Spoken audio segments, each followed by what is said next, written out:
và đây chỉ con san một thương sắc cái nơi sắc mà cho cái đây ở đây phải chụp mặt đấy đấy còn nơi vua đấy ở đây chụp bài là mò riêng này đó thực nặng phần đông phi có ăn đâm thư mạnh để trong chui ở và dân bao vào đây chỉ con san một thương nơi vua có và to vua màภาษาពីภาษาទីទៅដើម្បីបំពេញកុសល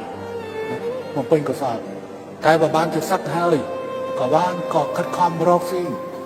ធ្វើការឲ្យបានត្រឹមត្រូវទៅមិនចាំបាច់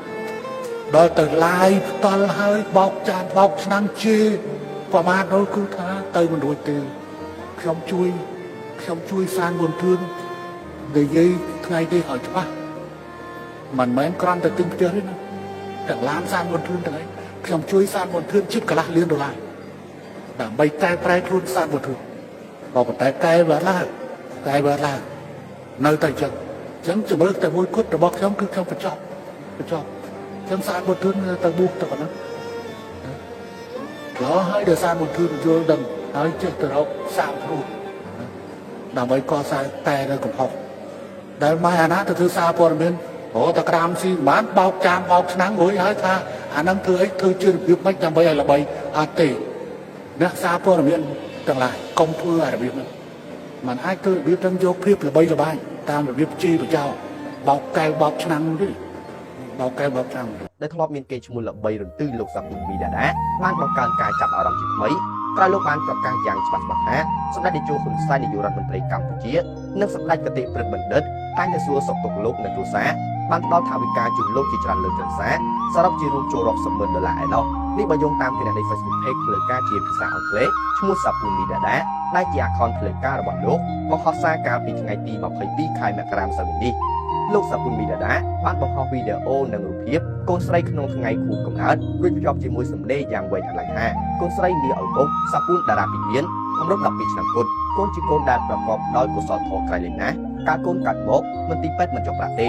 លោកសាពុនមីដាដាបានឲ្យដឹងទៀតថាដល់កូនចម្រើនវ័យបានជាង2ឆ្នាំពុកជួបរឿងយល់សុខបិណ្ឌកំពុងបើកភ្នែកទាំងថ្ងៃ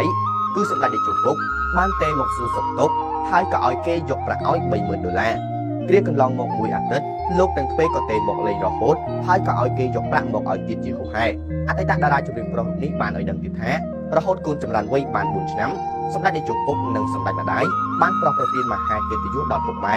និងឲ្យកូនទៅជួបលោកទាំងទ្វេនៅភូមិគ្រឹះវិមានឯករាជ្យកូនចេះណាស់គ្រាន់តែឃើញពុកម៉ែក្រាបថ្វាយបង្គំសម្ដេចនាយកពុកនិងសម្ដេចម្ដាយភ្លាមកូនបាត់ជើងថ្វាយបង្គំលោកទាំងទ្វេភ្លាមដែរជាមួយគ្នានេះលោកសាពុនមីដាដាតារាចម្រៀងប្រគួតចម្រៀងអាចលេងហ្គីតានិងតែងនិពន្ធបទចម្រៀងផងនោះបានរៀបរាប់បញ្ជាក់បន្តថាពុកម៉ែមានកម្ពុជាកិត្តិយសនិងមហាសំណាងក្រៃលែងណាស់ដោយទទួលបានការសំណេះសំណាលនិងខ្សែកដាំពេជ្រជិតប៉ុនគុណដៃព្រមទាំងប្រាក់$1មួយវ៉ាលីធំ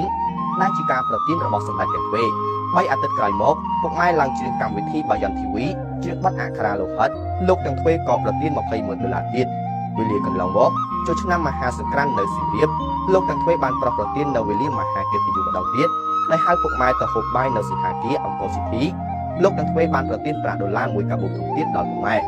អតីតតារាចម្រៀងប្រុសរូបនេះបានរៀបរាប់បន្តនិងទម្លាយឲ្យដឹងថា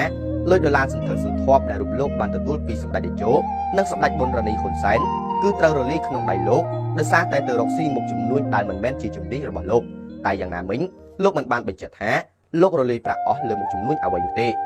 លោកសាពុនមីដាដាបានសរសេរយ៉ាងដូចថាប្រាក់ដ៏ច្រើនក្រាស់ក្រៃទាំងនោះពុកបានយកទៅធ្វើជំនួញដែលមិនមែនជាជំនាញ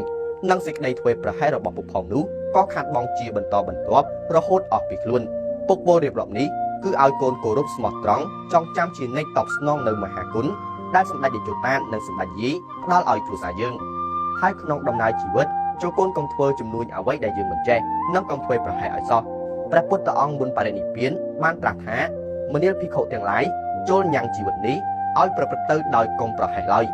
តែបើក្រឡេកមកមើលមតិអ្នកប្រើប្រាស់បណ្ដាញសង្គមវិញមានបងប្អូនយើងជាច្រើនបានចូលរួមជូនពរកូនស្រីរបស់លោកដែលជាក្មេងឆ្លាតនិងតស៊ូក្នុងជីវិតតែក៏មានអ្នកប្រើប្រាស់បណ្ដាញសង្គមខ្លះទៀតបានបង្ហាញការយល់ឃើញថាលោកសាពុនមីដាដាពិតជាសំណាងណាស់តែមិនគួរណាតារាចម្រៀងរូបនេះមានការធ្វើប្រហែសរហូតរកស៊ីខាតដើមខាត់ចុងសោះតែយ៉ាងណាមិញលោកថារឿងរ៉ាវគ្រប់យ៉ាងត្រូវតែមានសម្រាប់បុគ្គលគ្រប់រូបគ្មានអ្វីថថេរទេ